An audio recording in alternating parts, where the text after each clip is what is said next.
Hello and welcome to Lights, Camera, Baby, the podcast where we support you through every stage of pregnancy to parenting with real conversations, supportive insights, and a whole lot of reassurance.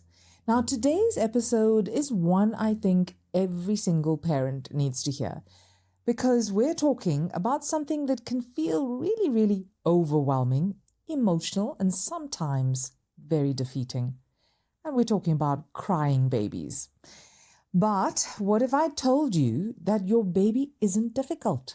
They're actually just communicating. But before we begin this episode, just a quick note to all our moms and dads to remember that this podcast is intended for information and educational purposes only. It is not a substitute for professional medical advice, diagnosis, or treatment. So please always consult your healthcare provider for a qualified medical practitioner with any concerns regarding your baby's health or your own. Today, I'm joined by someone incredibly experienced in this space, and that's Dr. Jacqui Bunge. She is a pediatric and perinatal chiropractor with over 20 years of clinical experience supporting families from pregnancy through early childhood. She also holds a master's degree in chiropractic from the University of Johannesburg, along with advanced international training in pediatric musculoskeletal health, neurodevelopment, and perinatal care. She's also a certified lactation consultant and has done extensive work in understanding how the nervous system may influence feeding, development, and overall well-being in babies. Dr. Jacqui, welcome. We're really happy to have you with us. Thank you very much for inviting me. Now, let's start here before we dive in, right? Can you share with us a little bit about what drew you to working with babies and families specifically? I never, ever, ever imagined that I would do this. So I was going to go into sports chiro. I worked field side. I worked in a sports center. That's what I did. Wow. And then pediatric chiropractic found me. It just happened. That is so interesting. You're a baby person, I'm assuming. You would never have put me in that bracket before this. No. It happened. And it's obviously a really fulfilling experience for you to be continuing this, right? I'm privileged every day to be part of people's journeys. Yeah. Yeah. Okay, let's find out a little bit more as to why and what she actually does here, right? So, Dr. Jacqui, let's start with something that might shift how parents see everything. You often describe crying as a baby's primary way of communicating. So can you explain to us, what does that actually mean in practice? How else can I tell you what's wrong? True. So think about it's the only form of communication. I mean, if you're shopping in Woolies and you've got your baby at home and somebody else's baby cries, your body automatically reacts to that, right? Yes, that is so true. It's such an ingrained thing, that communication between mum and baby.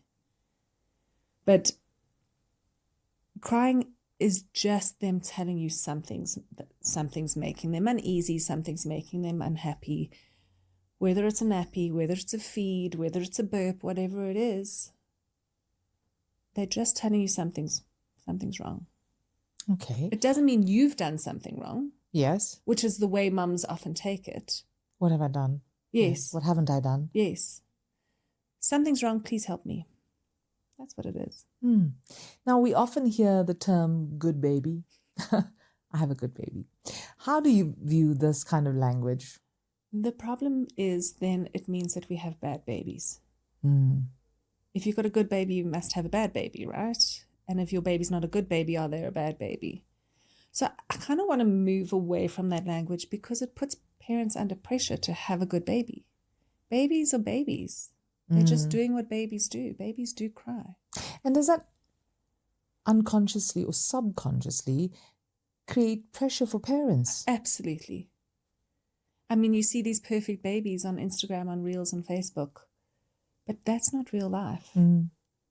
Real life is what's happening in your home, where in the afternoon you're having this suicide hour and you can't calm your baby because you're so wound up, they're so wound up, everything's been so overwhelming that day. And it's not because your baby's bad, it's your baby's just trying to regulate themselves.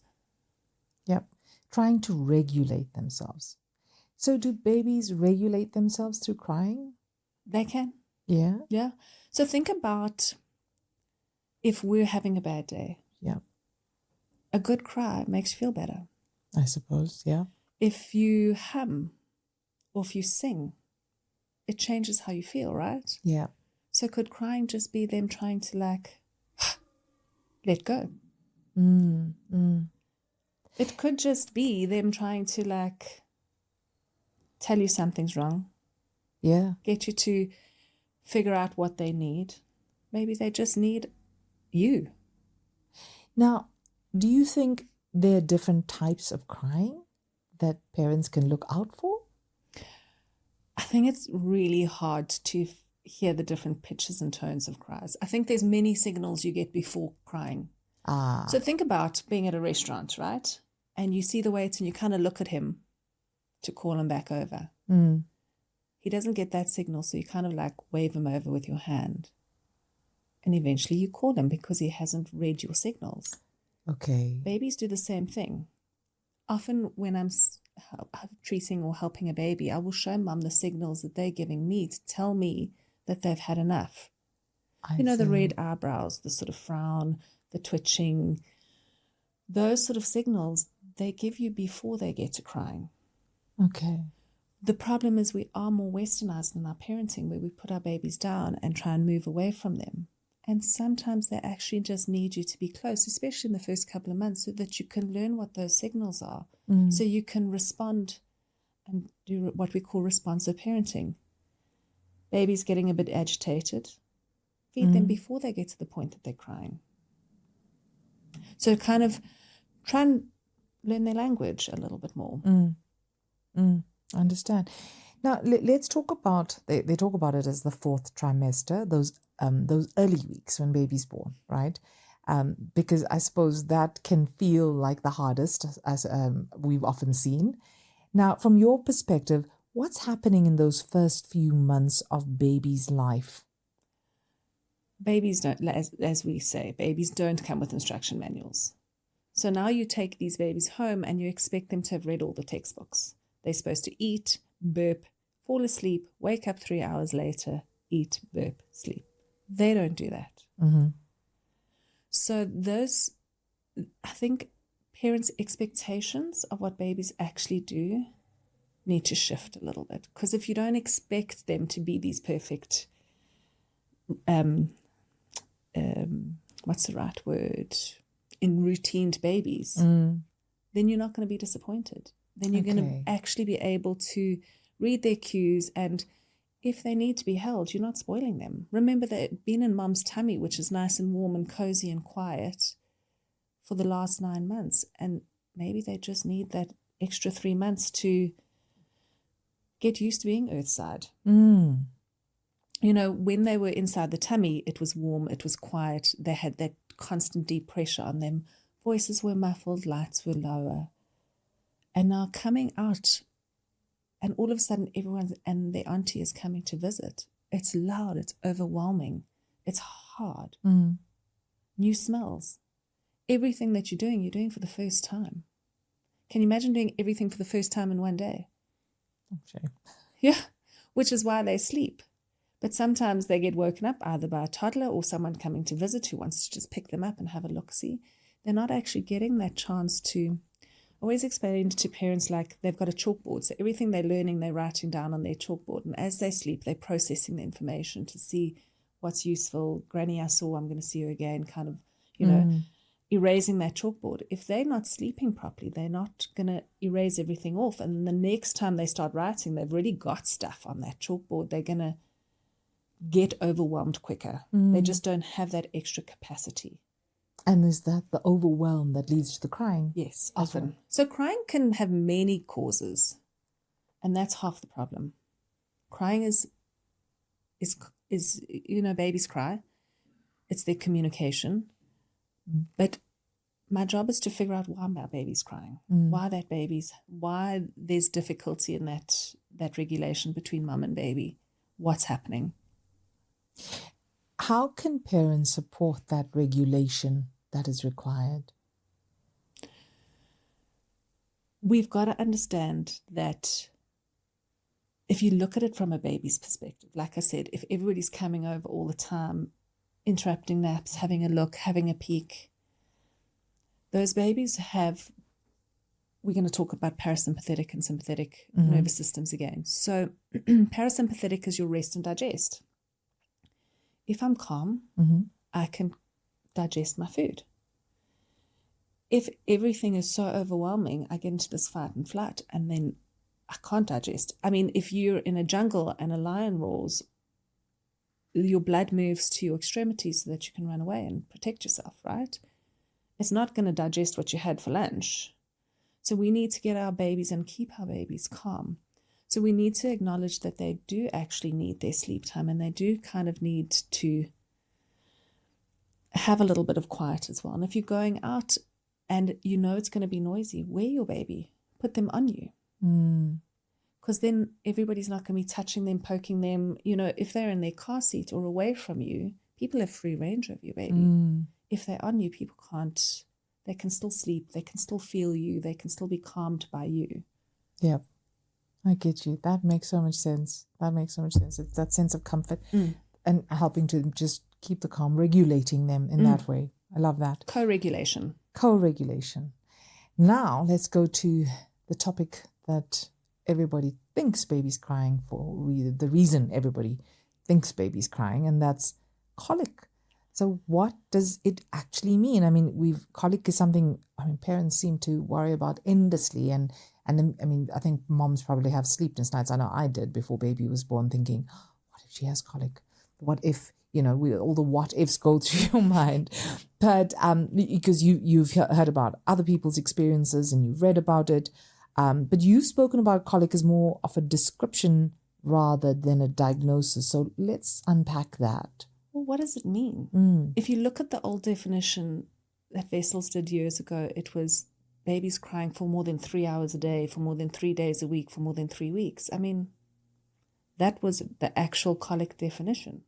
Are you going to wait 3 weeks of baby crying before you try and figure out what's going on? No. So the way I always say to parents is my definition for colic is when the crying exceeds the parents' expectations. So what you can actually deal with might be different to what another family can deal with. Because parents also have different sensory regulations. So you can be a very calm mum. So you can tolerate a little bit more than a mum who's maybe got a little bit of postpartum and a little bit of anxiousness. She might be able not to tolerate as much. So her baby might cry less, but it might feel like it's too much for her.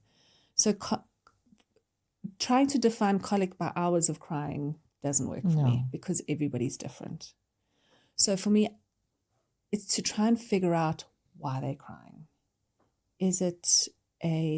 Are they battling too fart or poop, dyskinesia? Are they battling to drink properly? Are they not latching well? Are they not feeding well? Are they taking in bubbles when they, it could be anything. It could be that they're a sensitive baby. They could have a cow's-milk protein allergy, lactose insensitivity. What is that? So it's often when there's a family history of allergies, asthma, eczema. Oh, I see. Okay. Then they're sensitive to cow's milk, so generally we then take mum off cow's milk if she's breastfeeding. Oh, and then we try and reintroduce them to cow's milk so that they get used to it, because cow's milk isn't everything. Yes. So poor mum has to go off all things delicious while she's breastfeeding. Got you. So it can be hard. Yes. If the diagnosis is a cow's milk protein allergy, or if the diagnosis is a latching difficulty, we can fix that. Now, from what you see clinically, why does crying peak around 6 to 8 weeks? Babies are learning more at that time. It's kind of when that nervous system is coming into play. They were born and they were, I guess they just realized they're earthside now. A baby's brain will grow from infant size to an adult size in 2 years. So there's so much development and there's so much happening. And 6 to 8 weeks is kind of where that all comes together. Those poor mums, if I have 6 to 8 week babies in my room that day, you know you're going to have a fussy day because they're literally just trying to figure out what's happening. Their development is huge. They're growing, they're learning, they're taking in more milk, they're learning how to feed, they're learning how to poop. Everything's new for them. It's hard. Mums need to realize that these growth spurts happen. Every time a growth spurt happens, it means that brain is growing, that body's developing. And the thing that happens with that is they then have to feed more. So imagine growing that brain to an adult size in 2 years. You need a lot of nutrition. Also, your baby needs to, if you are breastfeeding, to teach your boobs how much milk they need. So if they are growing and all of a sudden they know they're going to be almost cluster feeding, which is really hard for mums that day, so that the next day they can learn something new or develop something new or grow a little bit more. So after those growth spurts, especially 6 to 8 weeks, if you weigh them, you'll see how much they've grown in that time. Wow. Now, so if that's not the way to define colic, going back to that point, right? How do you know if your baby has colic? So I always say to mums, colic is like, if I think about colic, I would think about a gassy, bubbly tummy. Okay. But often. So, yeah. So I call them my cry fuss babies. Because fussing can also be disturbing for a mum, where they're not actually crying, but they're like the whole time. Yes. So it's not just about crying. It's discomfort in a baby. So we've got to try and figure out what's causing that discomfort and work out the best possible solutions for that mum. If it's a sensory baby, if it's a sensitive kid, we send them to OT to help them just learn what calms their baby and what stimulates their baby, and try and give them a sensory diet to help mum read her baby's cues better and respond. Because sometimes it's really hard. If you're not a cuddly, warm person and your baby just wants to be held, you kind of got to know that, because it might not come as instinctively as possible. So babies have personalities where you've got your sensitive baby, you've got your social butterfly who wants to be around people. And the problem with the social butterfly, she wants to be around people and then all of a sudden she's exhausted. Yep. So your sensitive babies are your hardest. Your slow to warm up babies are the ones who kind of, will do what they need to do and slowly start opening up. But if you've got a very calm baby, you might not realize how the discomfort they're having in the abdomen or the reflux that they're having or whatever that might be causing them discomfort, because they just tolerate it better than a sensitive baby. And if you've got a sensitive baby and a sensitive mom, it's a bad combination.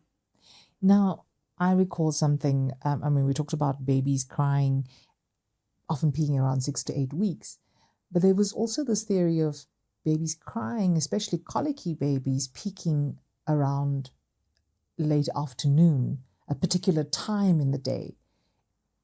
Is that a myth? It happens. Suicide hours, not even an hour anymore. Like we said, when you wake up in the morning, you're nice and refreshed. You might get cut off in traffic and then you lose your calm a little bit and you grab a cup of coffee and you calm down. So you regulate yourself throughout the day. Infants are the same, but they just don't always have that regulation that they require, which is why they need that co-regulation.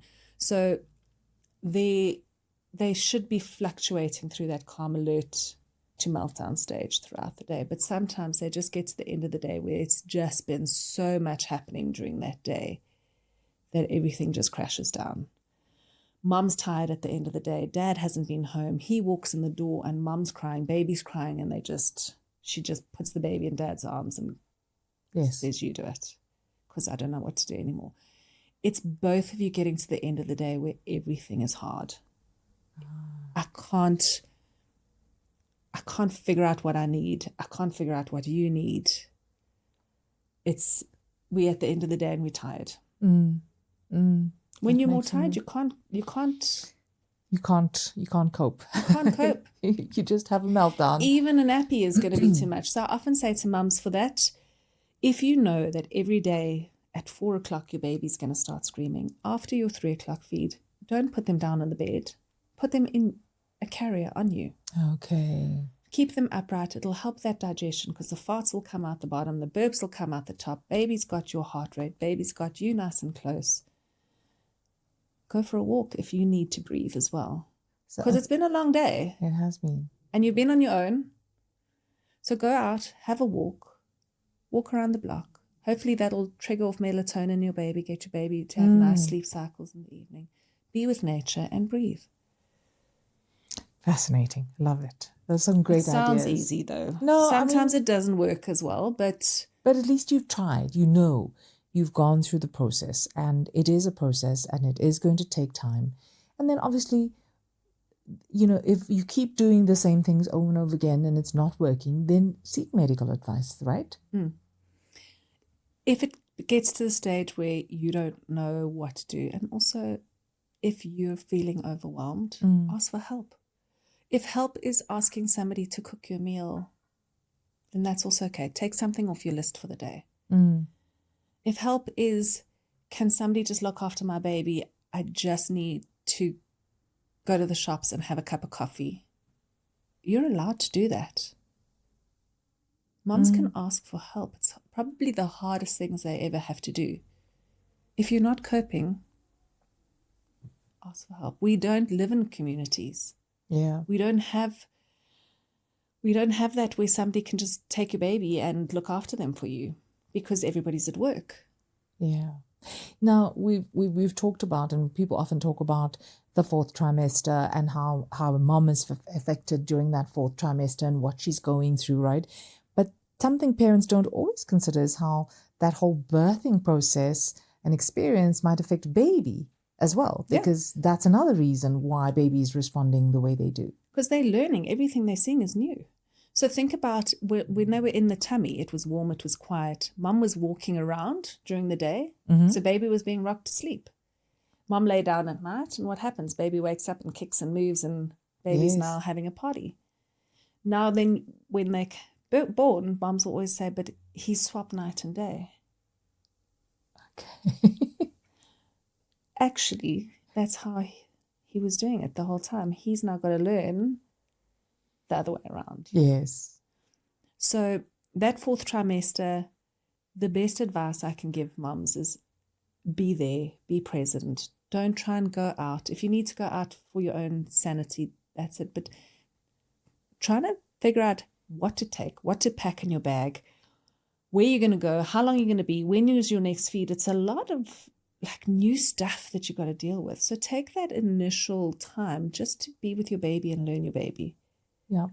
Now, Dr. Jacqui, does the type of birth that you have influence how babies present themselves afterwards? I mean, like if there was longer labor or you went through a C-section, all of those things. Absolutely. So our babies, how you're born matters. If it's a quick delivery, if it's a long delivery, if they used forceps. So imagine if you're a little bit stuck. I mean, picture it if you're stuck and something then cold comes and grabs you on your forehead and pulls you out. A lot of those babies have little bruises. I mean, safety first, we've got to get the babies out. Of course. But that bruising on their face can actually affect their jaw, which can affect their latching, which means they can slurp and click and make all sorts of noises when they're feeding, which means they're taking in extra air, which means they're going to have a gassy tummy. Okay. If they got stuck and they came out with what we call a torticollis, so it's a tilt and a turn. So they tilt to the one side and turn to the other side. They're quite stuck in that position. If you try and move them out of that position, they're going to be uncomfortable, which means they're going to shout and scream at you to tell you something's wrong. Please help me. So that 4th trimester for me is really important to actually learn your baby. Learn yourself because you've changed as well. And also for moms to understand that both you and your baby have had a different birthing experience to what you had with your first baby, or what your friend has had, or and what it your might not have been community's what you had. planned. That's so And true. you can mourn that. Yeah. If you wanted this beautiful water birth and you had to have an emergency Caesar, you can mourn that experience. You can speak to somebody because you didn't get what you wanted. Yep.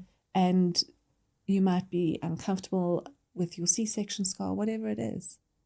Take that time to heal yourself and heal your journey and heal what you need to in that moment.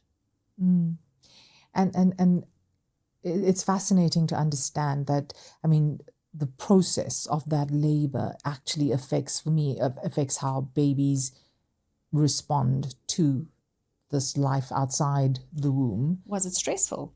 Like, can you imagine making your way into, let's say you're getting on a plane and going somewhere, and all of a sudden everybody's getting frantic and stressed. You're not going to walk out of that plane thinking, oh my goodness, it's going to be a great holiday. Yep. You're thinking, oh my word, what is going on? So think about those messaging. If you're battling with your labor, that messaging is going to your baby. That cortisol, your stress levels of your baby can feel that. And then how do we fix that? Skin to skin. Skin to skin is my cure for everything. Releases oxytocin, gets that baby on you. You can't spoil your baby. Yeah. That first 4 months, just keep your baby on you as much as you can. I'm glad you're reiterating that, because we've had a few experts that sat with us before, and skin to skin has always been the winner, the first priority. And I'm so glad that the entire industry of experts that our moms have to go to are reinforcing Speaking the same language. And we're speaking the same language, yeah. And that's so important for moms to know. This is real. This is how we can make it better. No matter what the journey baby has been through, no matter what your journey has been through. But it's just fascinating how, though, that skin to skin can make such a difference to your emotional state, baby's emotional state, the development. It's truly fascinating. Our bodies know what they need to do. Yeah. We've got to trust our bodies. That is so true. So now let's move to feeding, right? And the nervous system for baby. Now, because again, for moms that are concerned about colicky babies or gassy babies and all of that, right? Feeding is another area where many parents feel unsure and stressed, yes, concerned. So from a developmental perspective, why can feeding be such a complex task for newborns? It is their first complex skill that they have to learn. Okay. So a lot of my moms, which is why I went and did lactation, because I was seeing my babies at 4 or 5 weeks where they'd battled to breastfeed, and now they're trying to formula feed on a bottle and they still can't feed. If you can't latch onto a breast, chances are you can't latch onto a bottle either. So we're trying to make sure that that baby is as comfortable as possible. Can they tilt and turn and lie in the position? So let's say we were lying with our head to our right the whole pregnancy, and now you want me to feed on your breast, which is your right breast, so which would mean I need to tilt my head to the left. Okay. And I can't because it hurts. I'm not going to be able to feed. So we need to make sure that that baby doesn't have a tightness or a tight neck or a tight anything, so that they can actually open their mouth, tilt over, and feed on a breast. So we need to make sure that they have the skill set. If they can't feed on a breast and we give them a bottle, they're still going to cheat on the bottle. Oh, okay. So for me, feeding is the first milestone. If we can't get that right, what's the next thing that's going to happen? We're going to have these gassy, farty babies, which then don't want to, roll and go into tummy time and do the things that we expect them to do. Because of that discomfort. I get you. So what are other signs that you realize where maybe babies are finding difficulty or feeding challenging? So if you are breastfeeding, it should not be painful. You should not have mastitis, blocked ducts, all of those sort of things. That tells me that that baby's not latching or emptying your breasts properly. So cracked, sore nipples. So then baby's not getting enough food? Possibly. I mean, we only know how much food the baby's getting as if we weigh them. Okay. Yes. It's probably, that is the most common question I get asked by my parents is, how do I know my baby's getting enough if I'm breastfeeding? We weigh them. But if a baby's latching and it hurts, your milk production does go down. Yes. Because there's trauma to your nipple. So we've got to make sure that that baby can actually open their mouth and move their tongue in the right position so that they can extract milk from that breast efficiently. Right. That's fascinating. So if that baby's clicking, if it's painful, if they're leaking, milk out the sides of their mouths, if they're slurping, doing any of those sounds, have somebody check their latch. Hospitals have lactation consultants in. Call them in before you go home. The problem is once you get home, you're on your own. And there's no one to help you. So try and get that help while you're in the hospital, for that first 2-3 days. Yes. Or if you're in a midwife center or with a doula, get them to help you. Yes, because we know when you get home what a mission it is to get out the house again. It is. It's very hard to get out the house. And it's very hard because you now have this baby and you're on your own and you don't know what to do with him. So leaning in on that, for parents that are listening now, let's talk about it in a practical sense. What are some of the ways can parents find support for baby during this stage? I mean, we spoke about a few during our conversation now. So in the hospital, yes, get your lactation consultant to have a look and see what's happening. If mum is feeling overwhelmed when she gets home, join a mum's group. There's so many baby massage places or baby places where you can actually go and meet your mum bestie. Or if you're doing antenatal classes, usually the antenatal class will put you on a list. Keep in contact with those mums. Talk to them. Your nursing sister. So you will go to either your pediatrician or your nursing sister 10 days to weigh your baby to see if they've picked up enough weight. Yep. Ask them questions. Okay, that's on the external side. But you've spoken about things internally, like for me as a mum, that we can do at home and skin to skin. Yep. Was one of them. So if I don't want a crying baby or a gassy baby, let's go back there. Let's reiterate those ones now. We talked about skin to skin, the movement. Bouncing. Yes. Those Pilates balls? Yes. Anything that reminds your baby of being back in your tummy is calm and peaceful for them. So deep pressure. Right. Massage techniques. I know culturally a lot of families massage. Yes. A lot of cultures they teach baby mum massage. and granny. They're there on day 2, 3, 4, whatever it is, to teach you how to massage your baby. Yes. Moving. So getting your baby, where your baby. Oh, yes. That I love that. I mean, I never realized how useful a carrier could be. Yeah, because if you are carrying around a baby chair, firstly, it affects your posture. And secondly, if you're going into Woolies and leave your baby in the baby chair in the trolley and you want to reach over, people think they can touch babies. Yes. It's the strangest thing for me. So if your baby is on you, you have full access and full control. Let's talk about burping and colic, right? I mean, we often say, after you feed baby, burp baby. But should you burp in between? What happens if baby doesn't burp?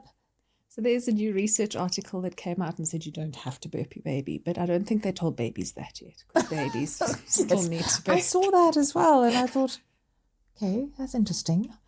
If you're wearing your baby, you can put them up on you and gravity will help get the burps out the top and the farts out the bottom. Right. But if you've got a baby that's clicking a lot on the bottle and you haven't quite, or clicking a lot on the breast and you haven't quite got the feeding down yet, you might need to take them off and get some of that air out before you put them back on, because otherwise their tummy is going to be full of air and milk and they might then feel full and then wake up earlier, so they then land up snacking. Or they have a little bit of reflux because they've got a tummy full of air and milk and they get that aerophagic reflux. Okay. So we want to, those babies who are battling with feeding, I would pop them off and wind them in between my feed. But a lot of moms, if they're battling to get the latch right, don't want to take the babies off. So that then tells me you need help with getting your latch right. Okay.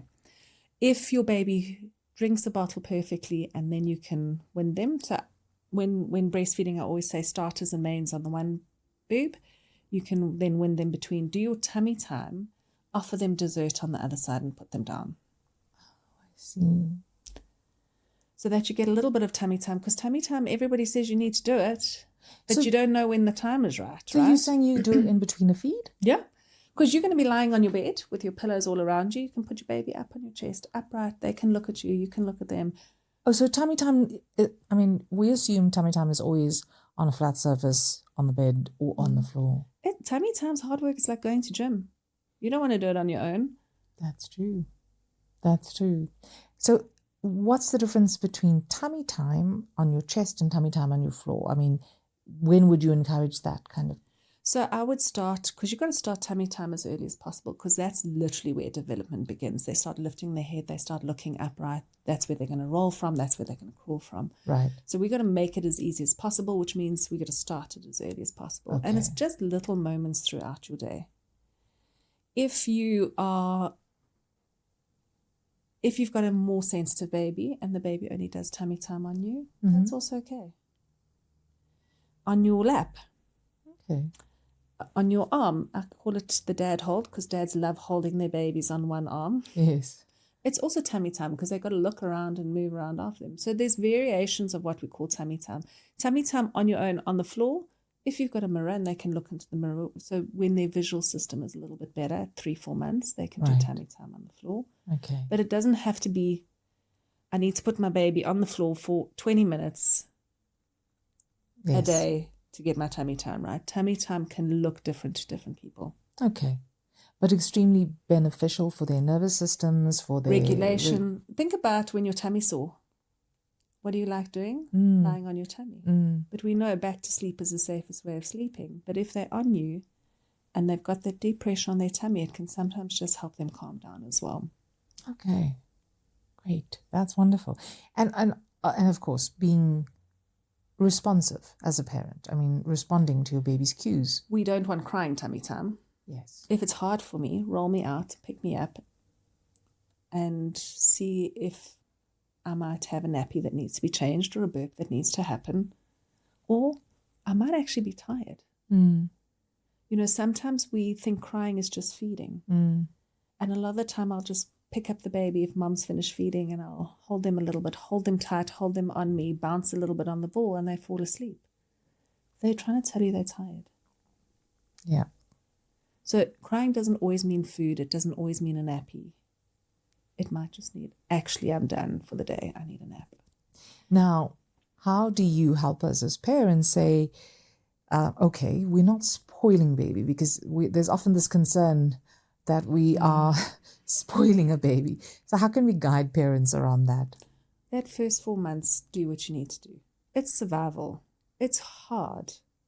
Yeah. And then chances are you're going back to work. So take all the cuddles you can get for as long as you can get them. Because you don't get that time back. Yeah, that is so true. Now, at what point would you recommend that parents can seek additional support? When would these red flags be for you? Failure to thrive. If that baby is just crying constantly, not feeding, not picking up weight, those are really important. That mum needs help and that baby needs help very quickly. If mum is feeling overwhelmed, if you're battling to console your baby,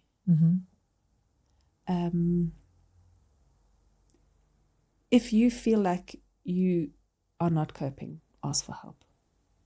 Yeah. And if you feel your baby's not putting on weight, I mean, as a mom, you'd know that, right? Yeah. I had a mum who came to me with a crying baby, and when we weighed them, she hadn't picked up her birth weight at that stage, and she was already 4 weeks. And we literally just changed her feeding schedule, and by the next day, the next appointment, which was a few days later, we'd picked up our birth weight. So trust your instinct. Moms know best. If you feel something's wrong and you need someone to listen to, find someone to listen to. Someone who's actually going to listen to your concerns. They're not going to just grow out of it. Yeah. You don't have to put up with crying for 3 months because it's normal and it's common. Now, I remember I asked you this question on our discovery call in terms of chiropractic for babies, right? I mean, in our heads, we always thought chiropractic was for adults. Like, me too, when I first started. Let's go back there. How do you, just for moms to understand, because I've heard of moms taking their babies when they're struggling with, colicky babies, they're feeding, certain, for other reasons too. But how do you actually physically help these babies? I mean, aren't they too little to do this? So we don't click or pop babies. There's none of that. Put that out on the table. If you think about how the baby's been in economy class, squished up in that tummy, or the birth trauma, if there was forceps or anything else used, birth is hard for all babies, whichever way they're being born. Sometimes we just like to check them and see. You're looking at your baby and seeing a perfect baby. We're looking to see if they're moving their shoulders nicely, if they can turn their heads to both ways. Are they uncomfortable? There's different things that we look for. So, in a perfect world, I'd like to check all babies when they're born. Yeah. But if you feel like your baby is a little bit stiff or tight, or maybe not getting a deep enough latch, or slipping off that latch, or, tongue ties is the new buzzword at the moment. If you're worried about that, any of those sort of concerns. What's tongue ties again? Tongue ties when there's the frenulum, or that piece of skin underneath the tongue hasn't gone away. Oh, I see. And that baby can't move their tongue properly, which means they can't draw the milk out properly. So a lot of mums are asking for their babies to be checked for tongue ties or oral dysfunction or anything like that. So if you have a concern, there are services, like support services, like yourselves as well, that parents can bring their baby to Your have them nursing checked sister. up. Yeah. Your nursing sister is your friend. Yeah, she's your go-to. She's your go-to. Yeah, she's the one who gives you your antenatal class, and then 10 days later she's weighing your baby, and she's the one who you're going to send your pictures of poo to check if your baby's poo's normal. Yeah, absolutely. We get poo pictures all the time. I'm sure. Nothing wrong with that. And you're so used to it. And so moms and dads don't feel uncomfortable. And there's no stupid question because we've had them all before. Yes. It's important that you ask. Yeah, because if you ask, we can answer. Absolutely. Now, Dr. Jacqui, if there's one thing to take from this today, I would think, from what you've told me, is crying doesn't mean that something is wrong, but it often means that your baby's adjusting, learning, and developing. So we don't need to panic. Don't panic. Right? And you can get the right support, both for mom and baby. I think that's most important because it just makes it more manageable, right? That's it. It's got to be easier for you. Like I said, you don't get that time back. So let's make that time for you and your baby as good as it can be. Absolutely. Well, thank you so much for sharing all the insights and all your experience. I think this is going to be so beneficial for our moms. I've learned so much, and I'm sure that they have too. And if they'd like to connect with you, where can they find you? Our website is chirokids.co.za, and then we have our social media sites, which is chirokids as well, on Instagram and Facebook. Wonderful. So I'm sure they will be reaching out. I thank you so much. And to all the parents that are listening, I think, remember that you're doing better than you think. If this episode helped you, please feel free to share it with another parent that might need it too. And don't forget to keep following us on Lights Camera Baby for more conversations that will support you in your parenting journey. Until next time, we'll see you then.